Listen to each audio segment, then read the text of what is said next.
परम पूज्य परमेश्वर सतगुरु रामपाल जी का मैं पवन दास जयपुर वाला एक अदना सा शिष्य आज मुझे सतलोक आश्रम धनाना जिला सोनीपत हरियाणा वालों की मूर्खता पर मजबूरी वश एक छोटा सा वीडियो बनाना पड़ रहा है, क्योंकि सतलोक आश्रम धनाना के एक सेवादार विकास सिंह पुरिया ने हरियाणा सहित भारत व पूरी दुनिया को एक चैलेंज दिया है।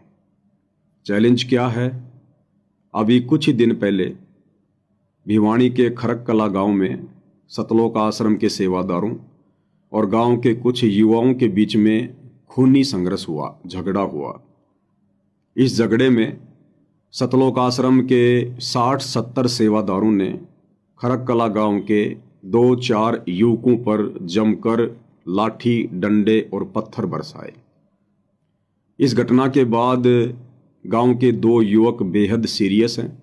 एक को तो पहले भिवानी मेडिकल में, भिवानी से रोहतक और रोहतक से फिर चंडीगढ़ पीजीआई में दाखिल किया गया है। उसकी हालत अभी नाजुक है।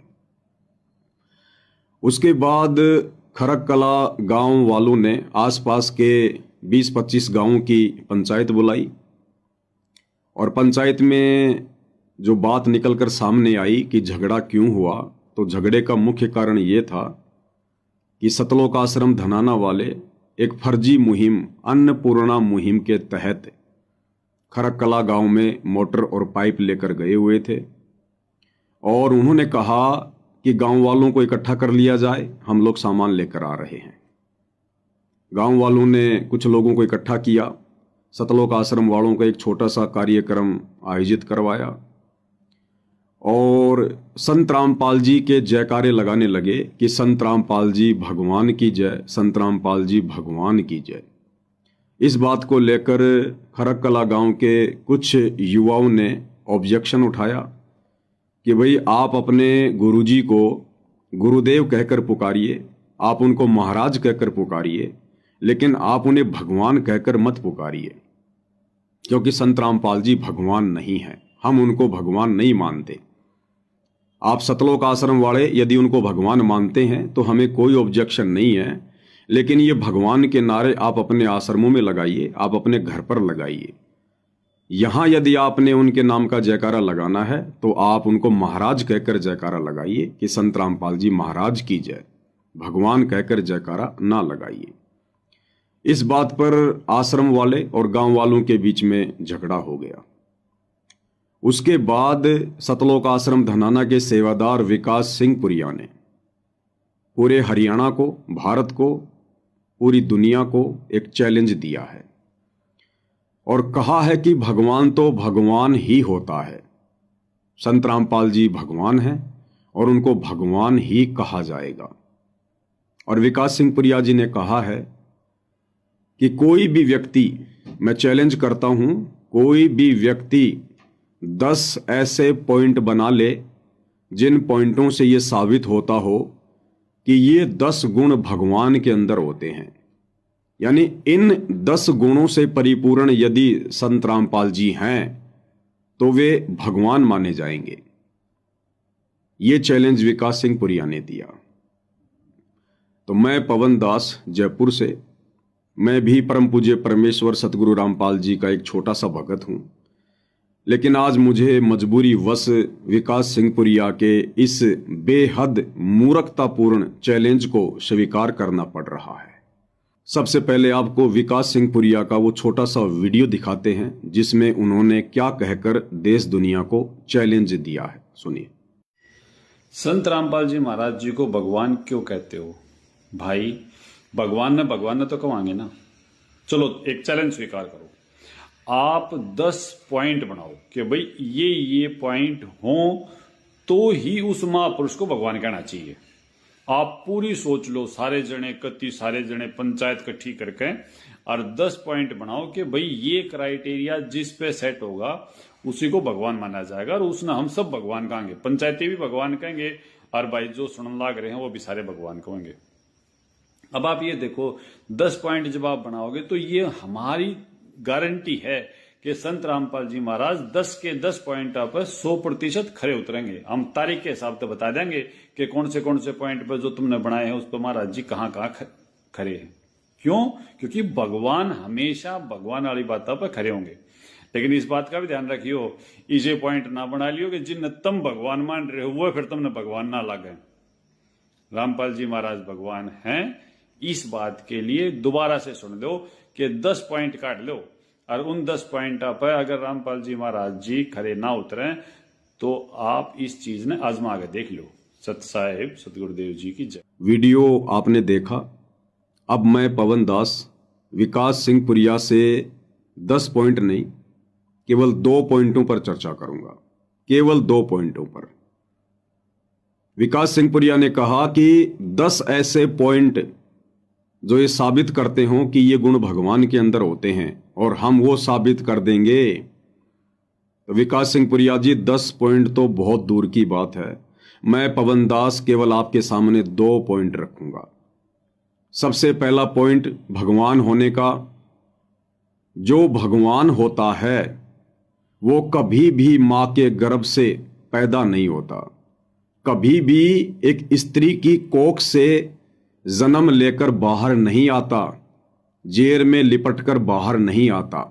जो असल में परमात्मा होता है भगवान होता है। जबकि आप ही लोगों के अनुसार संत रामपाल जी का जन्म 8 सितंबर 1951 के दिन गांव धनाना, जिला सोनीपत, हरियाणा में भगत नंदराम जाट के घर पर और भगतमती इंद्रो देवी की कोख से हुआ। ये आप सतलोक आश्रम वाले ही बार बार लिखते हैं और बार बार बोलते हैं, और 8 सितंबर को इन सभी सतलोक आश्रमों में आप उनका जन्मदिन भी मनाते हैं। तो विकास सिंह पुरिया जी, आपने चैलेंज किया है, आपके चैलेंज को हमने स्वीकार किया है। अब आपने ये साबित करना होगा कि संत रामपाल जी का जन्म नहीं हुआ है। संत रामपाल जी ने किसी भी स्त्री की कोख से जन्म नहीं लिया है। संत रामपाल जी स्वयंभू हैं, संत रामपाल जी प्रकट हुए हैं। आप साबित कर दीजिए और ये देश दुनिया मान लेगी कि हाँ, विकास सिंह पुरिया जी ने साबित कर दिया, इसलिए हम संत रामपाल जी को भगवान मान रहे हैं। दूसरा पॉइंट भगवान होने का। भगवान कभी भी स्त्री भोग नहीं करता है, क्योंकि भगवान ने सारी सृष्टि रची है। सृष्टि में जितने भी प्राणी हैं, स्त्री या पुरुष, ये सब भगवान के वचन से उत्पन्न उनके बच्चे हैं, उनके बेटा बेटी हैं, उनकी संतान है। अब यदि संत रामपाल जी भगवान हैं तो जिस स्त्री अनारो देवी के साथ संत रामपाल जी का विवाह हुआ है, वो स्त्री भी तो संत रामपाल जी की वचन की बेटी हुई, क्योंकि सब प्राणियों को भगवान ने उत्पन्न किया है। तो वो स्त्री अनारो देवी जिसके साथ संत रामपाल जी का विवाह हुआ, जिस स्त्री से संभोग करके संत रामपाल जी ने 4 नालायक संतान पैदा की, तो विकास सिंह पुरिया जी साबित करो, क्योंकि भगवान के लक्षण में लिखा है कि भगवान कभी स्त्री संग नहीं करता, स्त्री भोग नहीं करता, भगवान कभी शारीरिक संबंध बनाकर बच्चे पैदा नहीं करता। जबकि दुनिया जानती है संत रामपाल जी शादीशुदा हैं और उन्होंने स्त्री भोग करके 4 संतान उत्पन्न की है। तो विकास सिंह पुरिया जी, आपने जो चैलेंज किया है, मैं केवल 2 पॉइंट आपके सामने रखता हूं, मैंने रख दिए हैं। 10 पॉइंट रखूंगा तो आप आजीवन जवाब नहीं दे पाओगे। तो साबित कीजिए कि संत रामपाल जी ने स्त्री भोग नहीं किया, और यदि संत रामपाल जी ने स्त्री भोग नहीं किया तो फिर यह भी साबित करना पड़ेगा कि जो 4 संतान उनकी हैं, फिर उनको किसने उत्पन्न किया, वो किसकी संतान है, फिर वो कहां से आ टपके फिर। तो ये 2 पॉइंट हैं विकास सिंह पुरिया जी, आपने चैलेंज किया है। सतलोक आश्रम के सेवादार विकास सिंह पुरिया जी, आपने देश दुनिया को चैलेंज किया है। और विकास सिंह पुरिया जी, इन 2 पॉइंटों को साबित करने के लिए प्रमाण सहित मैं आपको आपकी आजीवन उम्र का समय देता हूं। जब तक आपके प्राण शेष हैं, जब तक आपकी उम्र शेष है, तब तक आपको समय समय है। एक कहावत है कि बात जुबान से और तीर कमान से एक बार निकलने के बाद वापस नहीं आता है। इसलिए व्यक्ति ने अपनी जुबान से शब्दों को बहुत ही सोच समझ कर निकालना चाहिए। तो विकास सिंह पुरिया जी, मैंने आपका चैलेंज स्वीकार किया। ये देश दुनिया आपके जवाब की प्रतीक्षा में है, और यदि आप इन बातों का जवाब ना दे पाओ तो कोई बड़ी बात नहीं है। एक छोटा सा वीडियो बनाकर प्रार्थना कर लेना कि भाई पवन दास, मेरे से गलती हो गई, मैंने जल्दबाजी में सोशल मीडिया पर पब्लिसिटी के चक्कर में वीडियो वायरल कर दिया। आप अपने गुरुदेव भगवान की दया से इन पॉइंटों को क्लियर करो, साबित करो आप। उसके बाद विकास सिंह पुरिया जी से मेरी प्रार्थना रहेगी कि भाई विकास सिंह पुरिया, आप लोगों ने मुझ पवन दास के वीडियो मेरे Facebook page Pawan Das is live के ऊपर ना तो संगत को देखने दिए, ना आप लोगों ने कभी देखे। अगर देख लेते तो जो चैलेंज आपने आज देश दुनिया को किया है, इस चैलेंज का जवाब मैं पवन दास आज से 2 साल पहले ही परम पूज्य परमेश्वर सतगुरु रामपाल जी के कर कमल से लिखित जितनी भी पुस्तकें हैं, यथार्थ भक्ति बोध का सरलार्थ, इस पुस्तक पर 3-3 घंटे के 30 वीडियो बनाकर Facebook page Pawan Das is live के ऊपर डाल चुका हूं। कबीर सागर का सरलार्थ, इस ग्रंथ पर 3-3 घंटे के 60 वीडियो बनाकर Facebook page Pawan Das is live के ऊपर डाल चुका हूं। मुक्ति बोध, इस पवित्र ग्रंथ पर 50 वीडियो 3-3 घंटे के Facebook page Pawan Das is live के ऊपर डाल चुका हूं। भक्ति और भगवान, जब जब भूल पड़े, धरती पर अवतार, इन तमाम पुस्तकों पर 3-3 घंटे के वीडियो बनाकर Facebook page Pawan Das is live के ऊपर वायरल कर चुका हूं। और इन सारी बातों के जवाब सतगुरु रामपाल जी ने उन पुस्तकों में दे रखे हैं, क्योंकि उस अंतर्यामी परमात्मा को पता था कि आने वाले समय में देश और दुनिया उनके परमात्मा होने का प्रमाण मांगेगी। तो गुरुदेव भगवान ने अपनी इन पुस्तकों में सारे प्रमाण छुपा रखे थे, और समय आने पर इस पवन दास के माध्यम से उन्होंने वीडियो बनवा दिए हैं। आने वाले समय में ये वीडियो देश और दुनिया देखेगी। सोशल मीडिया पर 2028 युग परिवर्तन के बाद 2 ही प्रकार के वीडियो चलेंगे, सतगुरु रामपाल जी के सत्संग और पवन दास की साथ संगति के वीडियो। तो विकास सिंह पुरिया जी, आपसे प्रार्थना है, आपने यदि आंख बंद करके काल की गोद में बैठे रहना है तो रहिए, लेकिन ये जो नादान संगत इन सतलोक आश्रमों में आप लोगों की भ्रामक बातों को सत्य मानकर, आप लोगों की उआबाई युक्त बातों को सत्य मानकर, जो आप गुरुदेव के आदेशों की आड़ में पीले पर्चे निकालकर एआई से नकली ऑडियो वीडियो बनाकर संगत को गुमराह कर रहे हैं, इस बेचारी नादान संगत को छोड़िए, इनको अपनी आत्मा का कल्याण करवाने दीजिए। आप लोग अपने चंद स्वार्थों के चलते ज्योति पाठ और दान के पैसे के लालच में इन भोली भाली आत्माओं के जीवन के साथ में खिलवाड़ ना कीजिए। तो बाकी संगत से भी दास की प्रार्थना है, भाई और बहनों, विकास सिंह पुरिया का एक छोटा सा वीडियो आपको दिखाता हूं मैं, जिसमें वो एक अच्छे पंचायती की बात कर रहे हैं कि एक पंचायती क्या होता है, पंचायत का गुण क्या होता है। पंचायत वो होती है जो दोनों तरफ की बातें सुने, एक तरफ की बातें सुन के कभी कोई निर्णय नहीं लिया जा सकता। तो विकास सिंह पुरिया जी के मुख से ही सुन लीजिए भाई और बहनों कि एक अच्छे पंचायती के लक्षण क्या होते हैं और पंचायत का क्या कर्म होता है। सुनिए। पंचायत का पहला वसूल तो हमने हमेशा ये देखा है कि उसमें दोनों पक्ष होने बहुत जरूरी है। दोनों पक्षों को पंचायत की तरफ से सूचित करा जा है कि भाई इस तारीख ने फलानी जगह पर पंचायत है और आपने उड़े पहुंचना है। ये किसी पंचायत करने लागे पंचायती होता है जिसमें दूसरे पक्ष का आता है पता नहीं। जब तुमने एक पक्ष की सुननी है नहीं तो फिर तुम न्याय कैसे करते होगे। पंचायत को दोनों पक्षों की बात सुननी चाहिए और दोनों पक्षों की बात सुने पाछे फिर निर्णय पर पहुंचना चाहिए। तो भाई और बहनों, विकास सिंह पुरिया जी खुद कह रहे हैं कि जब तक दोनों तरफ की बातें नहीं सुनेंगे, नहीं देखेंगे, तब तक हम कभी भी सच्चाई की तह में नहीं जा सकते। तो संगत से मेरी प्रार्थना है, गुरुदेव भगवान भी कहते हैं कि कहे कबीर सोए जन मेरा, जो नीर खीर का करे निवेरा, कि मेरा सच्चा भगत, मेरा ज्ञानी भगत वही है जो नीर और खीर यानी दूध और पानी आपस में मिले हों, और हंस को परमात्मा ने एक गुण दिया है, वो दूध पी लेगा, पानी को छोड़ देगा। तो हंस की संज्ञा गुरुदेव ने अपने सच्चे भगत को दी है, अपने ज्ञानी भगत को दी है।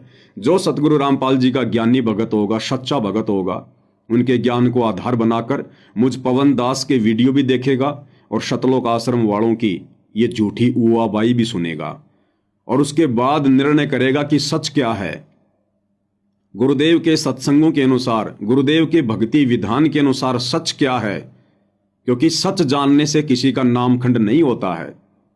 सतगुरुदेव भगवान ने हमें अध्यात्म को समझाने के लिए दोनों तरफ की बातें सुनाई है। नकली संतों की भी पुस्तकें दिखाई, उनके भी सत्संग सुनाए, और साथ में वेद भी दिखाए, कबीर सागर का सरलार्थ भी पढ़ाया, गरीबदास जी का ग्रंथ साहिब भी पढ़ाया, और अपने सत्संग भी सुनाए। उसके बाद हम भगत आत्माओं ने निर्णय किया कि सच क्या है और झूठ क्या है। तो जब तक हम दोनों तरफ की बातें नहीं सुनेंगे, तब तक हम कभी भी एक सफल पंचायती नहीं हो सकते, एक नेक भगत की भूमिका में नहीं आ सकते।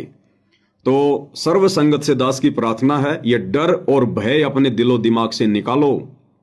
भाई और बहनों, यदि मैं पवन दास इन सतलोक आश्रम वालों के इसी भय में जी रहा होता, इनके डर के नीचे दबकर भक्ति कर रहा होता, तो मैं पवन दास आज अपने ऊपर 4 मुकदमे नहीं झेल रहा होता इन सतलोक आश्रम वालों के। लेकिन इनके द्वारा मुकदमे लगाने के बावजूद भी आप भाई बहनों तक, परमेश्वर रामपाल जी की अच्छी आत्माओं तक लगातार वीडियो बनाकर सत्य पहुंचाने की सेवा कर रहा हूं। तो थोड़ा सा प्रयास संगत ने भी करना चाहिए। ये डर, ये भय अपने दिलो दिमाग से निकालो। पिछले 10 वर्षों से हिसार जेल में बैठकर सतगुरु रामपाल जी हम संगत वालों की ज्ञान की ही परीक्षा ले रहे हैं। वो यही देख रहे हैं कि मेरे भगत कितने हैं और काल के कितने हैं, देखा देखी में कितने चल रहे हैं और ज्ञान को आधार बनाकर कितने चल रहे हैं, भेड़ चाल में कितने भगत चल रहे हैं, और इन सतलोक आश्रम वालों की उवाबाई को ज्ञान आधार से परख कर कितने भगत इस भक्ति मार्ग पर आगे बढ़ रहे हैं। तो भाई और बहनों, अपने ज्ञान का परिचय दीजिए, सतगुरु रामपाल जी के सच्चे भगत होने का परिचय दीजिए, दोनों तरफ की बातें सुनिए। मात्र मेरे वीडियो देखने से नामखंड नहीं होगा। यदि मेरे वीडियो में कोई झूठ है, कोई पाखंड है, सतगुरु रामपाल जी के विरुद्ध यदि मैंने कोई बात कही है, मेरे वीडियो में यदि मैंने सतगुरु रामपाल जी की निंदा की है, उनकी चुगली की है, मैंने उनके साथ में कोई द्रोह किया है, तो आप मेरे वीडियो मत देखिए। उसके बाद आप कभी भी मेरे वीडियो मत देखिए। लेकिन एक बार सच्चाई देखना, जानना आपका हक है, आपका अधिकार है। और जब तक आप इस सच्चाई से परिचित नहीं होंगे, जिस सच्चाई को पिछले 10 वर्षों से इन सतलोक आश्रम वालों ने काल प्रेरणा से अपने स्वार्थों के चलते मुझ पवन दास को गुरुद्रोही घोषित करवा कर दबा रखा है, जब तक आप मेरे वीडियो देखकर इस सच्चाई से परिचित नहीं होंगे, आप कभी भी इस भक्ति मार्ग पर सफल नहीं हो सकते। आप सतगुरु रामपाल जी के तत्वज्ञानी भगत नहीं कहला सकते हैं। तो मेरी केवल इतनी प्रार्थना, इतनी विनती है। विकास सिंह पुरिया जी ने जो चैलेंज किया था, मैंने उस चैलेंज को स्वीकार किया है, और उस चैलेंज का जवाब ये विकास सिंह पुरिया तो कभी जिंदगी में भी नहीं दे पाएगा। लेकिन पवन दास के माध्यम से सतगुरु रामपाल जी ने वीडियो बनवाकर इन तमाम सवालों के जवाब 2 साल पहले ही दिलवा दिए हैं। अगर आवश्यकता है तो Facebook page Pawan Das is live के ऊपर जाकर मुझ पवन दास के ज्ञान आधारित वीडियो देखने की आवश्यकता है। उसके बाद दूध का दूध, पानी का पानी संगत के सामने स्वतः ही हो जाएगा। बंदी छोड़ सतगुरु रामपाल जी परमेश्वर जी की जय हो।